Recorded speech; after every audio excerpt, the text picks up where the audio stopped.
ఏడుపాయల వనదుర్గా భవానీ దేవస్థానం తెలంగాణ రాష్ట్రంలోనే ఎంతో ప్రసిద్ధమైనటువంటి క్షేత్రము. ఏడుపాయలు మంజీరా నది 7 పాయలుగా చీలి కొండ రాళ్ల మధ్య గుట్టల మధ్య పచ్చని చెట్ల మధ్య ఒక బండకు స్వయంభుగా వెలిసినటువంటి తల్లి వనదుర్గా అమ్మవారు.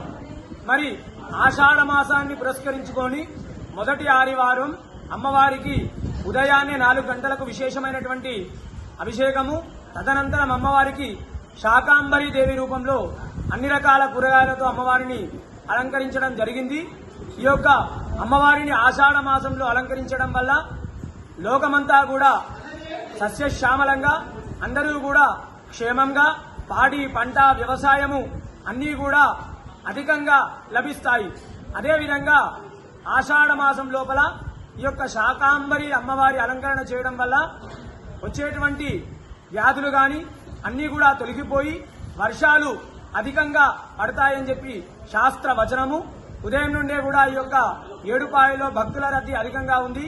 ఒక తెలంగాణ రాష్ట్రం నుండే కాకుండా ఆంధ్రప్రదేశ్, కర్ణాటక, మహారాష్ట్ర, ఇతర రాష్ట్రాల నుండి కూడా భక్తులు ఉదయాన్నే వచ్చి మంజీరా నదీ పాయలో స్నానాలు ఆచరించి అమ్మవారికి మొక్కులు చెల్లించుకుంటున్నారు.